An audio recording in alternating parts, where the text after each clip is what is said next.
World Estates production. Real estate training. Learn real estate using our state-of-the-art technology.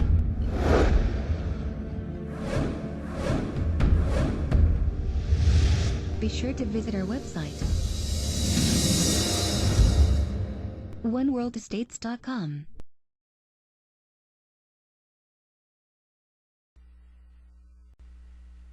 Hi, this is Heath, and welcome to our residential purchase agreement training.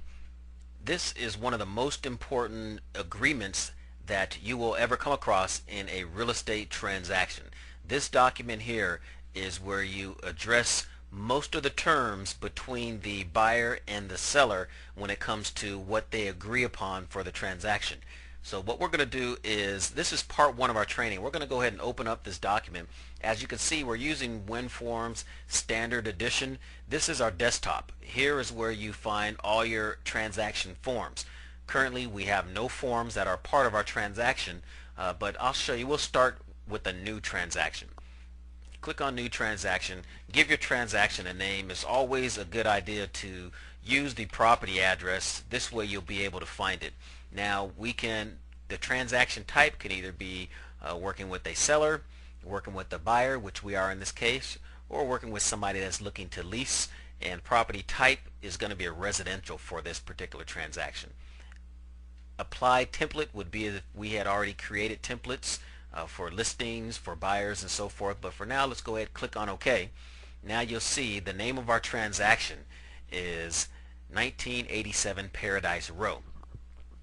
The very first step would be for us to select the California Association of Realtors library, and from here we can locate the form that we're looking for. You can either search alphabetically, numerically, by category, or you can search for the form. For instance, if we're going by category, obviously we're going to be working with the purchase, and we would scroll down the list for all of our forms. But I already have this search here. What we're dealing with is a California residential purchase. Let's go ahead and click on this, right click on the form, and a really nice feature allows you to preview the form so you can make certain this is the actual form that you're looking for.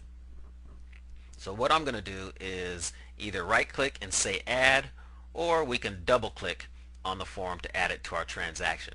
But what I had inadvertently done was added a buyer affiliate form, but I can highlight it here, click on remove selected. Yes, I want to remove it. So the only form that we have, it's part of our transaction, is a California residential purchase agreement, and as you can see it is 10 pages on the form. So the form is over here to the right. What we're going to do is minimize our form manager, and we will start completing the form. First thing you want to do is select a date. Next, you want to enter the city where you are completing the form with your client. The next step after you complete the city, you want to enter the client's name. If you have more than one client, then you would enter their first and last name for the first buyer and first and last name for the second buyer. Address of the property is the address that we already used in naming the form.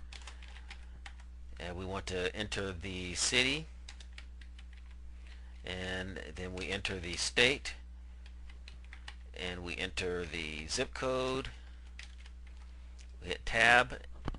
Assessor's parcel number. This can be found on the preliminary title report or on the property profile.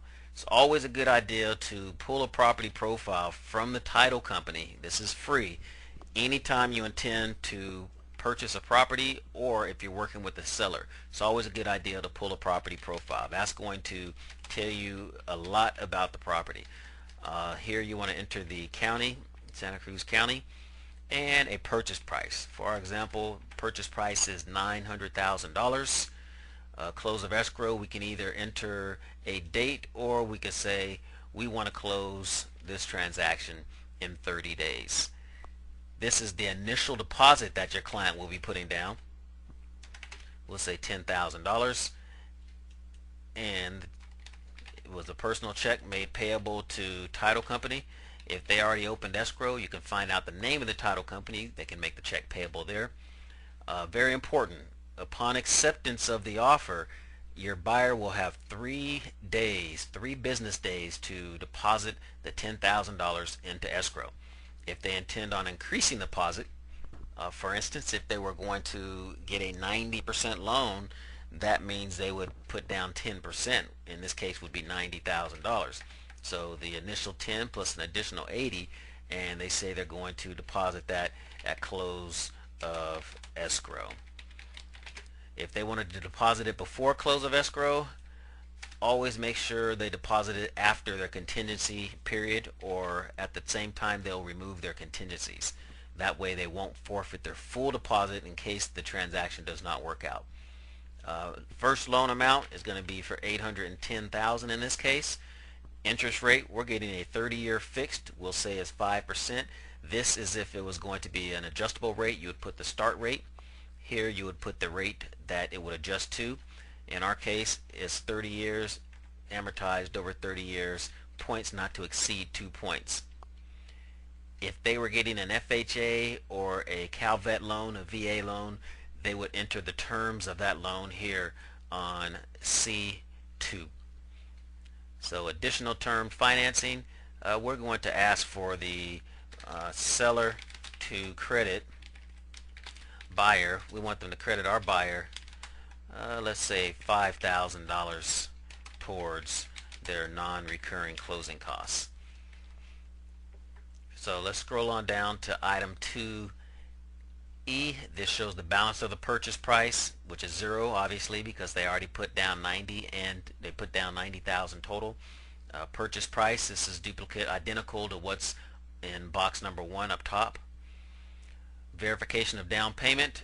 In this case, they're going to be putting down an additional $80,000, so the seller and listing agent obviously would like to see proof of funds. Normally we would submit that at the time we submit the offer, but in this case we have 7 days to get proof of funds to them.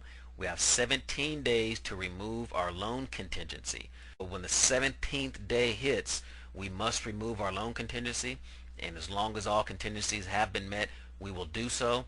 In addition, we will increase the deposit by $80,000. Once our contingencies are removed, if the buyer chooses to back out of the transaction for whatever the reason may be, in essence they will forfeit their deposit. Let's move along to J, appraisal contingency and removal. This means that the transaction is contingent upon the home appraising at the value or at least the purchase price.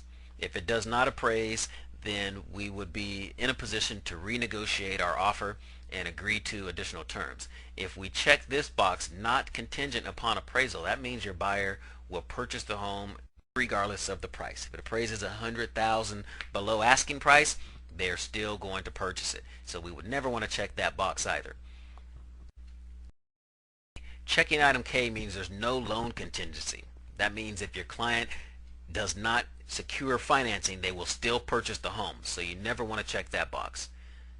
L, all cash offer. If it is an all cash offer, you check L. You have 7 days to provide them with proof of funds. I recommend providing a bank statement or proof of funds at the time of submitting the offer. 3, closing and occupancy. Buyer intends to occupy the property. If this is an investment or they don't intend to occupy it, you would check this box. 3B, buyer will take possession, select the time. I'd say 5 p.m. on the day escrow closes, or you can specify an exact time and date below. This concludes part 1 of our California Residential Purchase Agreement training. Please be sure to tune in to part 2.